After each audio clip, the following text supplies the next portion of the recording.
This morning I want to begin with some words from Shakespeare. Are you familiar with the play Macbeth? Do you know the play?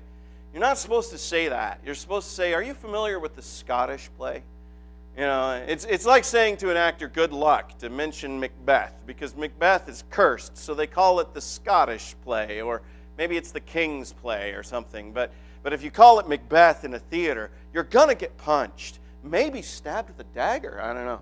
But Macbeth is a play about a regicide, a man who kills kings so that he can become king, kind of against his own will. The Lady Macbeth has to scold him and shame him and embarrass him to get him to kill the king, because after all, witches told him to kill the king, and so clearly you need to be listening to witches. That's a good idea. And so they do, and he becomes king, but the witches have also told him that none of your sons are going to reign. You know, it's going to be this other guy's sons that will reign. So, I mean, if he's going to keep the throne... Oh, by the way, spoilers. Okay, that was funny of me. Anyway, he's got to go wipe out an entire enemy. And so the murders pile up. He kills person after person, all of these innocents. The Lady Macbeth comes to conscience before the King Macbeth does. And she's fretting about the blood stain on her clothes that she can't get out. She can't get rid of it. And the blood on her hands doesn't ever seem to wash away. It's always there. And her husband, though, he's getting more and more bloodthirsty. By the end of the play, he has entirely lost himself, and he loses his queen. Her death happens off stage, but it's, in fact, most of the deaths do, because, you know, Shakespeare wanted to keep it good for the kids, I guess. I don't know. But the queen, she dies off stage, and someone comes and lets the king know that the queen is dead by her own hand. And he says this. And first he reflects on the fact that she should have died at some later date, so that there would be time to grieve, because the castle is under assault by the only army that could actually defeat him, according to the witches. So he can't grieve her, and he says instead, tomorrow, and tomorrow, and tomorrow creeps this petty pace from day to day to the last syllable of recorded time. And all our yesterdays have lighted fools the way to dusty death. Out, out, brief candle. Life's but a walking shadow. A poor player that struts and frets his hour upon the stage and then is heard no more. It is a tale told by an idiot, full of sound and fury, signifying nothing. This is where great evil takes you. What he's saying is, boy, the days just stack up, but they don't mean anything. If you could trace all of recorded history, you wouldn't find one meaningful thing in any of it. And all of our yesterdays are just the light that leads us closer and closer. Fools who think there's some sort of meaning in it. It's just leading us closer and closer to emptiness and to death. And he wishes his own life snuffed out because it's so meaningless, so empty of anything. Quench the candle. Let the actor leave the stage because he's not doing anything meaningful. It is a tale told by an idiot. Now listen, who is telling this tale? Well, in Shakespeare's world, it was very obvious who the author was. And it's not Shakespeare. It's God. The king here, drenched in blood and death and evil, looks at the world about him and he says, this is all meaningless. God is an idiot. And the world is filled with sound and fury, but it doesn't mean a thing. Now, Shakespeare writes this character with every intention of his audience looking at them and going, this is a madman. This person is clearly crazy. Do you realize that you live in a world that agrees more with Macbeth than the original audience of Macbeth? Oh, sure, literally, that word. Literarily, we can analyze that text. We can look at it and we can know what Shakespeare's saying. And so people are still able to critique Shakespeare and say, yes, Macbeth is a villain, and yes, Macbeth is a madman. I mean, even in our day and age, we're able to look at Macbeth. And when it's put before us in such stark terms as regicide and even the murder of children, we're able to go, okay, well, there's probably something wrong with that guy. But when it comes to the morality of the current age, the world about us has largely accepted, though it doesn't know it, accepted a philosophy of meaninglessness. It is said that good and evil are really whatever you want to construct. If you want to believe that stuff, great. If you need religion, you go right ahead, but don't you dare force that on anybody else. Christians, we are engaged in a world at war. That reality is coming from somewhere. It is not a bit accidental. There are evil forces arrayed against us, and they do not die. So they can be unbelievably patient. They can fight the world war across generations. They can start their attack on your children over 500 years ago. And they can bring the assault to bear. They can sharpen it slowly over time. The war in which we are engaged is mostly not a war that gets physical, although it can.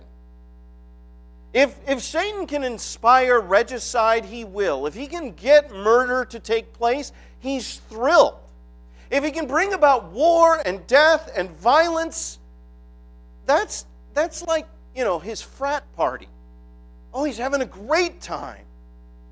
The 1900s were a joyous time for Satan and his ilk because humanity murdered itself on a scale heretofore untold. We were at war more than we were at peace. And war on a scale and with tools we just couldn't have imagined even 100 years earlier. He had a great time. But that is the minimal side of his war. That is far more the fruit of his war than it is the tactic of his war. For the most part, Satan comes at your mind. And he seeks to corrupt your thinking and your desiring. And he distorts your belief system to pull you away from the living God and to convince you that the absolute realities, the things that are most true and most real, are either unknowable or false. And by doing so, he murders us. This is Satan's war. Christian, it is your war too. We have been working our way through the Paul's second epistle, really like his fourth epistle or something, but what we know of as 2 Corinthians, Paul's second epistle to the Corinthians.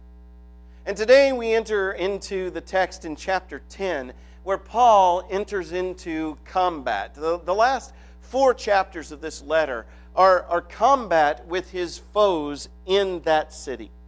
In Corinth, there were wicked teachers who were leading people away from Christian faith. Throughout the letter, we have seen evidence of their fingerprints because Paul has defended himself repeatedly. He does so in chapter 4, he does so in chapter 6, he'll do so again in chapter 11. And the defense that he launches is, look, yes, I am suffering, but that doesn't prove that I'm not faithful. The fact of my suffering doesn't prove that God's not with me. It proves that God is with me. This very likely is one of the main attacks of his opponents. But as he enters into the fray more directly, and we discussed that on Wednesday nights, we'd love to have you there. But as he enters into that fight, in more of a direct assault against his opponents, Paul says this. This is in 2 Corinthians chapter 10, verses 3 through 6. It says, For though we walk in the flesh, we are not waging war according to the flesh. For the weapons of our warfare are not of the flesh, but have divine power to destroy strongholds. We destroy what? We destroy arguments and every lofty opinion raised against the knowledge of God, and take every thought captive to obey Christ, being ready to punish every disobedience when your obedience is complete. He describes the kind of warfare that you and I, look, this is not optional. This war is not something that you can enlist in. I mean, actually, you already have. If you did that, you're a soldier. You're in the fight, like it or not. Because even if there is no home front. The battle lines are drawn in your very heart and in the heart of every person that you ever see. If you're a human being, you are both participant in the spiritual war, whether you know it or not, and also the battleground of the spirit war. You're where the war is fought between Satan and his ilk and the Holy Spirit and his. And folks, if that sounds crazy, it is because of how much progress Satan has made in our culture in the last 500 plus years. If I were to get into a time machine and go back 1,000 years and say what I just said, no one would understand me because the English language hadn't progressed to the point where you... Sorry. But no one would have confused what I was saying. They would have absolutely understood the content of it if I could translate it into their language. They would have been like, yes, and water is wet, thank you. In the world we live in, the concept of spirit is an optional concept. I'm not even sure it's there. The weapons that we use are the gospel. Note that what he says that we fight with is arguments and proud opinions and thoughts. It is the gospel with which and by which we fight. Because the gospel reveals to us truth. Absolute truth. Complete. It is a perfect picture of reality. It shows us, it permeates everything, and it shows us everything about what is real and true. There is not one thing in your life about which Jesus Christ does not cry out, that's mine. That belongs to me. And that includes your wealth, that includes your body, that includes your politics, it includes your family. He says, mine. Submit to me about that, because it's all of reality is described by the gospel. We know truth and reality if we know Jesus. Because what came among us is ultimate reality. When John opens his gospel, he talks about the Logos. In the beginning was the Word. Well, the word there is Logos. The Logos became flesh and dwelt among us. Now, we hear the word and very often we'll think, well, Scripture or something. In the Greek world in which John was writing, the word Logos has a real meaning. And it's way bigger than just word, although it can be translated with the word. It can be translated as word, but it can also mean something more like reason. The reason of God, the reasoning capacities of God, the thought life of God, the concepts of God. And everything that exists began as an idea in the mind of God. And it continues to exist because it continues to be in the mind of God. That became flesh and walked among us. The ultimate reality that is really beyond our ability to know. I can know particulars, I can know people, but can I know human nature? Well, I can abstract what I can from the human beings I encounter. But ultimately, true human nature has to be revealed to me. Human nature is to bear the image of God. That's what we are. Jesus comes and shows us what real humanity is. Jesus comes and shows us what real God is. Jesus comes and shows us reality in the raw. And as we know Jesus, we are able to reason about Him and talk to our friends. That's what the Spirit war looks like. It's worth taking just a minute, though, I think, to look at what the enemy is doing to us. Just as we can see glimpses of what the enemy was doing to Paul in discrediting him by saying you are a sufferer, what does the war look like in our day and age, in our world? Now listen, I could spend like a semester looking at this. And perhaps at some point I will, but let me give you a very high overview of satanic tactics, because the gospel responds to all of them. How does the enemy attack us? Let me put in front of you three big ways. One way I think we're all pretty familiar with, and it's called temptation. In Texas recently, a man named Chris Watts. Have you heard that name? Now, those of you who heard that name know that the sermon just took a real dark turn. He's a man who, because of an affair with another woman, he murdered his wife and his two little girls. Yeah, pretty bad, pretty awful. That's the right response. Why did he do that? Well, there's something very broken inside of the man. You know, if you've watched any video of that guy and seen him try to lie, he's horrifyingly disturbed and broken. I think you've got to be in order to get to that point where you would do that, right? But do you think he got there alone?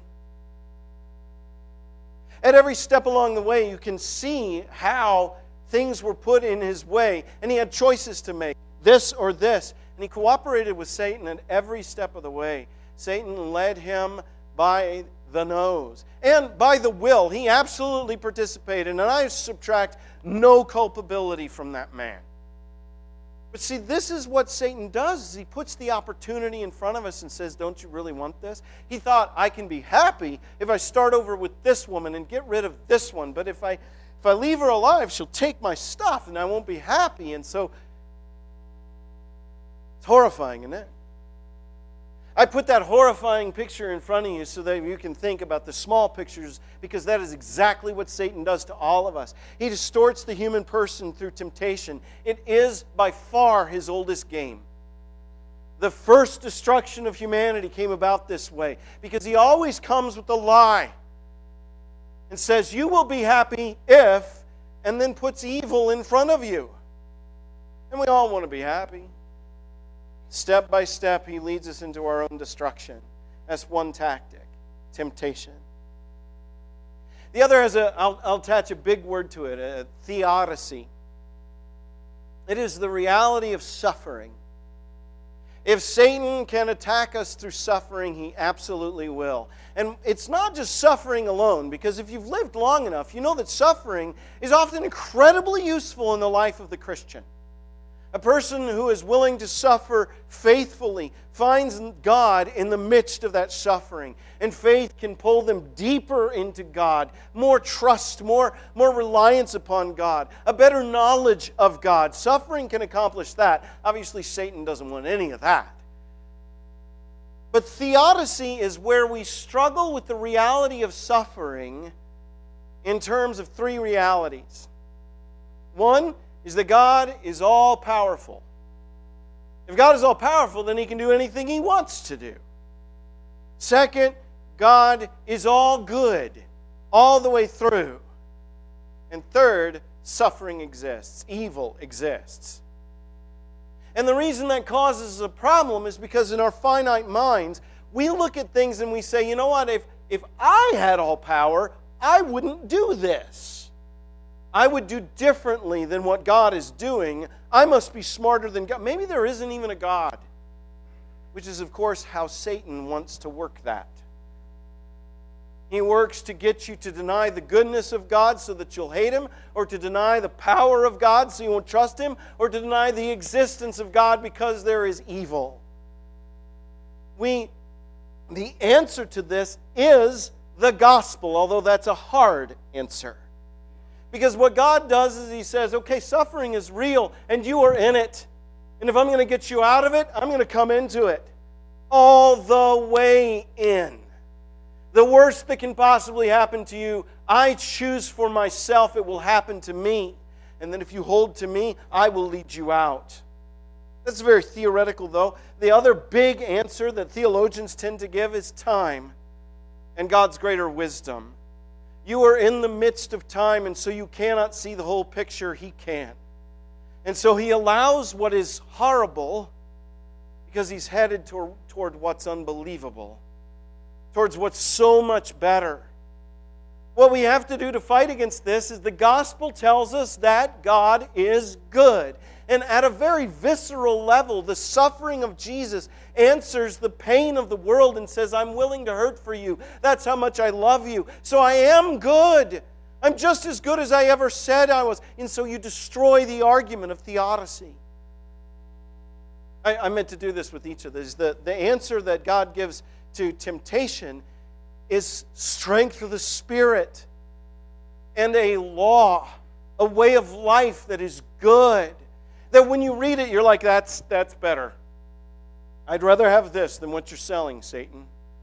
And the Spirit empowers. But it is by the gospel that we know to refute Satan. And it is by the gospel that we know to say, I am able to suffer because God is with me. He has not abandoned me. And we're headed somewhere good. The last big attack will take me just a little bit to get through. I hope you'll bear with me. I don't mean to bore you to death. But the last attack is the big one, I think. Those two are His common ones in all times and all ages. But folks, we live in a society that Satan has slowly built. He has influenced over time to build a belief system that is just absolutely false. And it is the air we breathe. We live in a world that denies the possibility of knowing the ultimate. We live in a world that says if I can't sense it with my senses, I can't know it by experience, then either it is unknowable or it is not there. That is satanic. Now, how did we get there? Very, very briefly. Like I said, we could spend a semester unpacking this. But it begins in the 1300s with a guy named William of Ockham. You ever heard of Occam's razor? William of Occam's razor is that the simplest explanation is always best. And it's really good for science. It's useful for a methodology. It's a lousy philosophy. William of Ockham introduced something into the world called nominalism, by which he denied the idea of knowing absolutes. Nominalism says there is no human nature, there's just human beings. And you know about human nature that doesn't exist, because it doesn't. It's not just that it's not knowable, it isn't there. There is no shared humanity. You only know individual humans. You can know particulars, but not universals. He changed the way logic was done, and he changed the way that philosophy was done. Every philosopher who followed him, almost universally, was a nominalist after him. And basically what that says is, there is no mind of God. There's no logos. There's nothing in which I participate, in which you also participate, but just individuals. That leads us very quickly to the next big philosophical move, which is by a guy named Auguste Comte. That guy. He's the father of sociology, but he's also the launcher of a philosophy called positivism. Positivism sounds great. Who wouldn't want to be positive? What he means is that there is no right or wrong. What William of Ockham did for intellectual thinking, this guy, Comte, did for ethics. He said there's no right or wrong, but only what we posit. Only what we say is true is true. You go to any law school in this country, and there might be 2 or 3 really faith-based law schools, maybe at Pepperdine. I doubt that they're positivists at Pepperdine. But most, Harvard, for instance, or Yale, are positivists.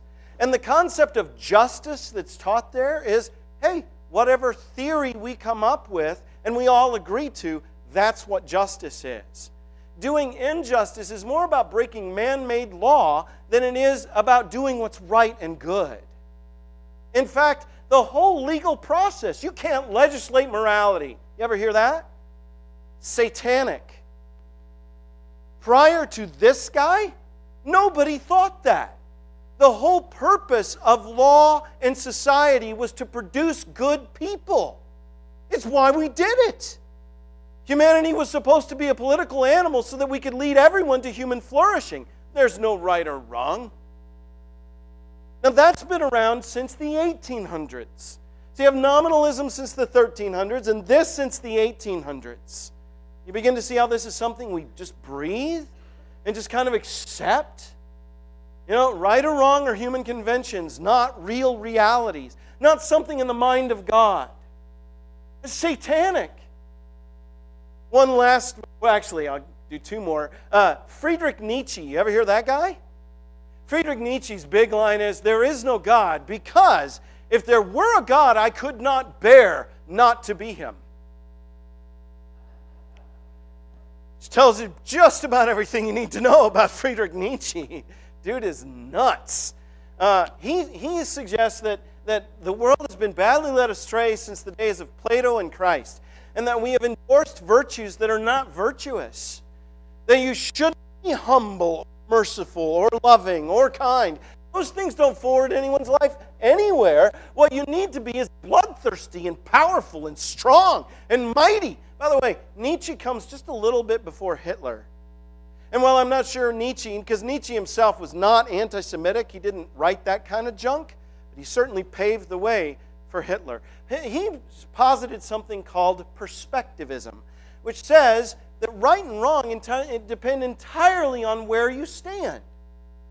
There is not an objective good and evil out there. There's only what you think and what you want and your will to power. Dude, that guy's an agent of Satan. Period. He wrote a book called The Antichrist, by the way, claiming to be it. Then there's a couple of guys named Albert Camus and Jean-Paul Sartre. You ever hear of these guys? This is the last philosophy I'll throw it at you. It's called existential nihilism, which says nihilism means nothingness, or there is nothing. And they didn't actually say nothing exists, because in order to say nothing exists, you have to exist. What they meant was there's no meaning. Nothing means anything.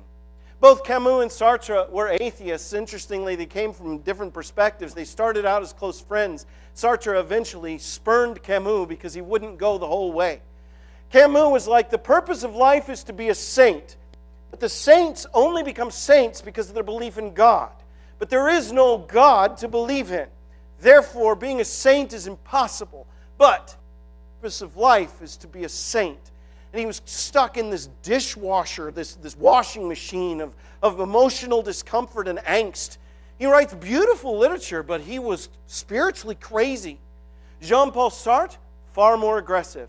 Nothing means anything. There are no values. There is no reality. Now, how many of these names did you know before you came in here? You may have heard of a couple of them, but do you realize how crazy influenced you are by this stuff? From the 1300s, was it 700 years ago? A man says there's no ultimate reality, and our culture has finally caught up and says reality is whatever you think it is. Welcome to the war. This is Satan's war against your culture. You want to believe that? You can. Just know you're not engaging with anything real. Or maybe you are, but you can't possibly know it. Here is the place where we fight. Because the truth is, none of it works for life. You can't live this way.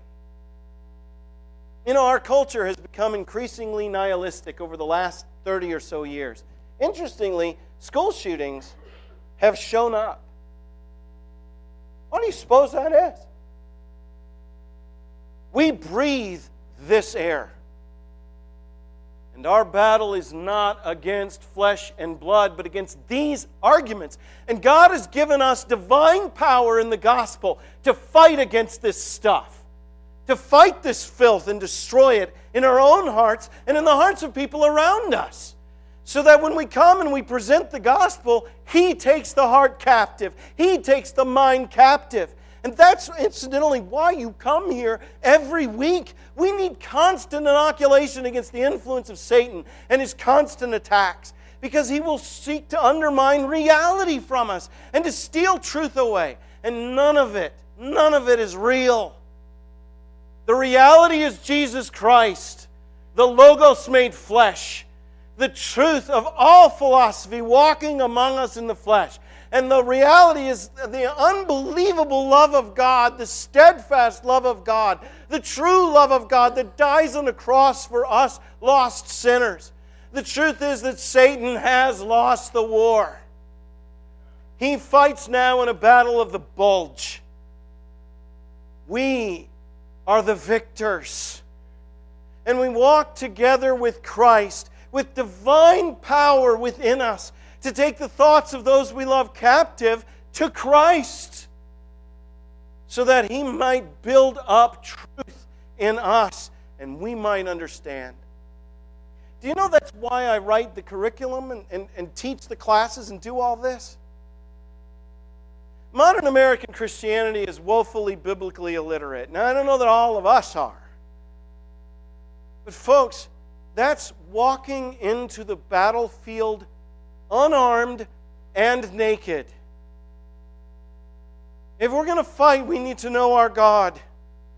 We need to know His revelation, because this is how we attack arguments, lies, things that are proud, lofty opinions that deny the knowledge of God. These guys were wrong. If only someone who knew could have fought and won them over. And you see, the thing is, I don't know that every one of those is an agent of Satan. I'm pretty convinced about Nietzsche. I don't know about all of them. But I know that Satan has used these kinds of thoughts, these kinds of attacks. He uses temptation, he uses suffering, and he uses the air of philosophy in which we live to diminish our minds and make us so much smaller than we are meant to be. And it is the gospel that overcomes. The truth of God's word is truth. And it is victorious in the battle. And those who walk with Jesus walk with the victor who has left lies and sin and even the grave behind. Let's go. Let's fight. If you look into your own life and you're like, I'm really not fighting a battle, even for myself, wake up. This war is bloody and awful, and the casualties are in souls, not bodies. Come with us. Let's stand together against the wiles of Satan. It may be that you came into this place and you're carrying a burden, and then I've only briefly touched on it, or perhaps not at all, but you need the prayers and the help of the church. This church prays and wants to pray for you, and if you'll let us, we will. And if you're not following Jesus, come with the victor. He has won the war for you. If this morning you're subject to the invitation of God, why don't you come right now while we stand and sing?